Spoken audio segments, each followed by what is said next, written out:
అందరికీ నమస్తే అండి. చంద్రబాబు నాయుడు గారు జనంలో తిరుగుతున్నారు, జగన్మోహన్ రెడ్డి గారు జనంలో తిరుగుతున్నారు. చంద్రబాబు గారు ఏడాపేడా హామీలు ఇచ్చేస్తున్నారు, విపరీతంగా బీభత్సంగా హామీలు ఇస్తున్నారు. ప్రతి నెల 1వ తేదీ 4,000 పెన్షన్ ఇచ్చేస్తా, ఎస్. మెగా డిఎస్సీ మీద తొలి సంతకం చేస్తా, ఎస్. కాంట్రాక్టర్లకు పెండింగ్ ఉన్న బిల్లులన్నీ ఇచ్చేస్తా, అది చేస్తా, ఇది చేస్తా, మహాలక్ష్మి పథకం అని, తల్లికి వందనం అని చాలా చెప్పారు, చాలా పథకాలు ఇచ్చారు. ఇంకా మేనిఫెస్టోలు ఇంకా రావాల్సి ఉంది, ఇంకా రావాల్సి ఉంది, పూర్తి స్థాయి మేనిఫెస్టో. సో ఇక్కడ అవన్నీ పక్కన పెట్టేస్తే నిజంగా చంద్రబాబు గారు సీఎం అయితే ఒకవేళ 1 మంత్లో 1 నెల రోజుల్లో 1,50,000 కోట్లు కావాలి. వ్యవస్థ గాడిలో పెట్టాలంటే, వ్యవస్థ గాడిలో పెడితేనే ఆయన పరిపాలించగలరు. వ్యవస్థ గాడిలో లేకపోతే ఆయన పరిపాలన సవ్యంగా సాగదు. ఇదే తప్పుడు వ్యవహారం నెక్స్ట్ ప్రభుత్వంలో కూడా కొనసాగుతుంది.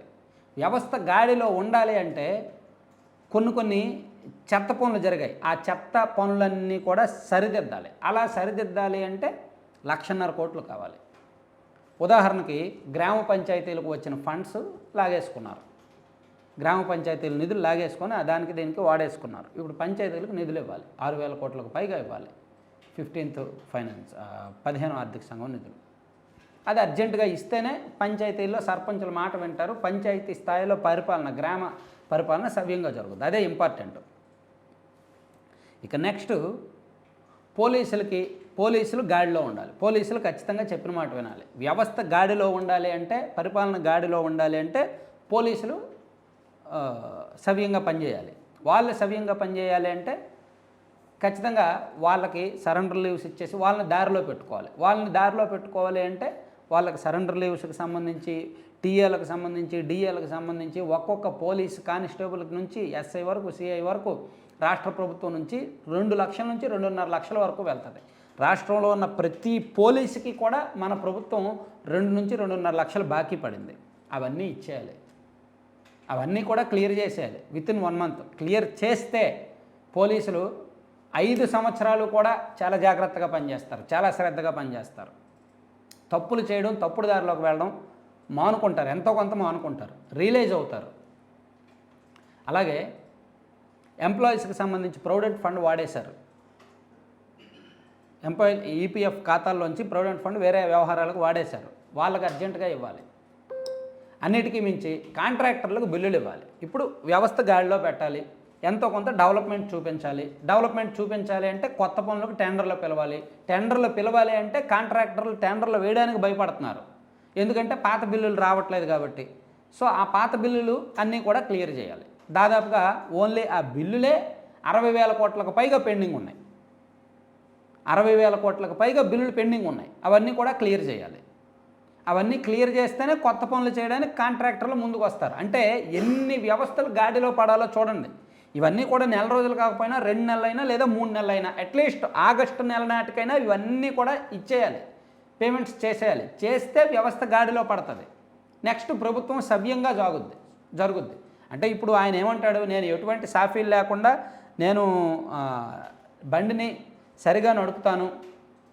సరిగా నడపాలంటే రోడ్డు బాగుండాలిగా, రోడ్డు బాగుండాలి. దానికి మరమ్మతులు చేస్తే కుదరదు, కొత్త రోడ్డు వేయాలంటే దానికి డబ్బులు కావాలి. సో ఇలా అనేక వ్యవహారాలు ఉన్నాయి. దాదాపుగా 1,50,000 కోట్లు కావాలి. పోనీ 1,50,000 కోట్లు అప్పు తెద్దామా, అప్పు చేస్తారా? చెయ్యలేరు, అప్పులు ఇచ్చే పరిస్థితి లేదు. అంతటి ఎవరు ఒక 10,000 కోట్లు, 5,000 కోట్లు, 2,000 కోట్లు తీసుకెళ్ళు, ఓడి పెట్టు తీసుకెళ్ళు. కానీ 1,50,000 కోట్లు 3 నెలల్లోగా వస్తేనే, ఈ బకాయిలన్నీ చెల్లిస్తేనే, ఈ చెత్త మొత్తం శుభ్రం చేసి కడిగేస్తేనే పరిపాలన ప్రక్షాళన అవుద్ది. నెక్స్ట్ ప్రభుత్వం మీద నమ్మకం కుదురుద్ది. నెక్స్ట్ 5 ఏళ్ళు కూడా కాస్త పాజిటివ్ వైబ్రేషన్స్ కొనసాగుతాయి. అలా కాకుండా మొదట్లోనే గాడి తప్పితే, అప్పులు పుట్టక ఇవన్నీ ఇలాగే కొనసాగితే, సంక్షేమ పథకాలు ఒకవైపు ఇవ్వాలి. పోనీ ఇవన్నీ ఇవ్వడానికి సంక్షేమ పథకాలు ఆపితే కుదరదు, అవి కూడా ఇవ్వాలి. సో ఎంత దారుణంగా ఉంది తెలిసి ఆర్థిక పరిస్థితి. ఇంకా నేను చాలా వరకు బయటికి చెప్పట్లేదు, కానీ చాలా దారుణంగా ఉంది ఆర్థిక పరిస్థితి. ఉదాహరణకు చాలా సింపుల్గా చెప్తున్నా. మనకి ఒక ఇల్లు కట్టుకుంటాం. ఇల్లు కట్టినప్పుడు ఒక ఇల్లు అనుకోండి, ఫ్రంట్ డోరు, బ్యాక్ డోరు 2 ఉంటాయి కదా. Front door, back door. మనం వెళ్ళాలంటే ఫ్రంట్ డోర్ నుంచి వెళ్తాము, రాకపోకలన్నీ ఈ 2 డోర్ నుంచి 90% ఇటువైపు నుంచే జరుగుతాయి, ఒక 10% బ్యాక్ డోర్ నుంచి జరుగుతాయి. అది మనందరికీ తెలుసు. సో ఇంటికి ఒక్కోసారి నార్త్ వైపు డోర్లు ఉండొచ్చు, కిటికీలు ఉండొచ్చు, ఇవన్నీ ఉంటాయి. సో ఇప్పుడు అప్పులు తీసుకోవాలి అంటే మన రాష్ట్రానికి ఉన్న ఫ్రంట్ డోరు కేంద్ర ప్రభుత్వం అధికారికంగా ఆర్బీఐ ద్వారా అప్పులు ఇవ్వడం అనేది ఫ్రంట్ డోరు. అది మాత్రమే కేంద్ర ప్రభుత్వం లెక్కేస్తుంది. మనం ఏం చేసాము, మన ప్రభుత్వం ఏం చేసింది, ఫ్రంట్ డోర్ నుంచి అప్పులు తీసుకుంది, బ్యాక్ డోర్ నుంచి అప్పులు తీసుకుంది, నార్త్ వైపు డోర్ నుంచి అప్పులు తీసుకుంది, అక్కడతో ఆగల, కిటికీల నుంచి కూడా అప్పులు తీసుకుంది. అలాగే వెంటిలేటర్స్ పైన పెడతాం కదా, వెంటిలేటర్స్ నుంచి అప్పులు తీసేసుకున్నారు. అంటే దొరికిన ఏ చిన్న సందుని వదిలిపెట్టాలి అప్పులు తీసుకోవడానికి. అపసవ్య దిశలో వెళ్ళారు, అష్టదరిద్రాలు, అడ్డమైన కారణాలు వెతికారు, ఎక్కడ దొరికితే అక్కడ అప్పు చేశారు, ఎలా దొరికితే అలా అప్పు చేశారు, ఏది దొరికితే తాకట్టు పెట్టారు. మరి దీన్ని గాడిలో పెట్టడం అంత ఆషామాషి వ్యవహారం కాదు కదా. 1,50,000 కోట్లు కావాలి. 1,50,000 కోట్లు 3 నెలల్లోగా వస్తే పోలీసులకి, పంచాయతీలకి, ప్లస్ ఎంప్లాయీస్కి, అలాగే కాంట్రాక్టర్లకి, వీళ్ళు 4 మెయిన్, వీటికి క్లియర్ చేస్తే, అలాగే సంక్షేమ పథకాలు ఆగకుండా మొదటి 3 నెలలు సవ్యంగా ఇస్తే సిస్టమ్ గాడిలో పడినట్టే. ఖచ్చితంగా 3 నెలల తర్వాత అప్పుడు అభివృద్ధి పనులు చేసుకోవచ్చు, ఇది చేసుకోవచ్చు. సో ఇదే ఒక పెద్ద ఛాలెంజ్ అన్నమాట. చేసిన వ్యవహారం మామూలుగా లేదు. వైసీపీ వచ్చిందనుకో ఏముంది, ఇదే దరిద్రం మళ్ళీ కొనసాగుద్ది, ఇదే అప్పులు, ఇదే అడ్డగోలు అప్పులు మళ్ళీ కొనసాగుతాయి. అప్పుడు ఎవడు అడగడు. కానీ చంద్రబాబు గారు వస్తే అందరూ అడుగుతారు. ఎందుకంటే వీళ్ళు అడిగితే కేసు పెడతారు. వైసీపీ వాళ్ళు ఉన్నప్పుడు ఎవరైనా అడిగితే కేసు పెడతారు, మనకెందుకులే పోనీ అని వదిలేస్తారు.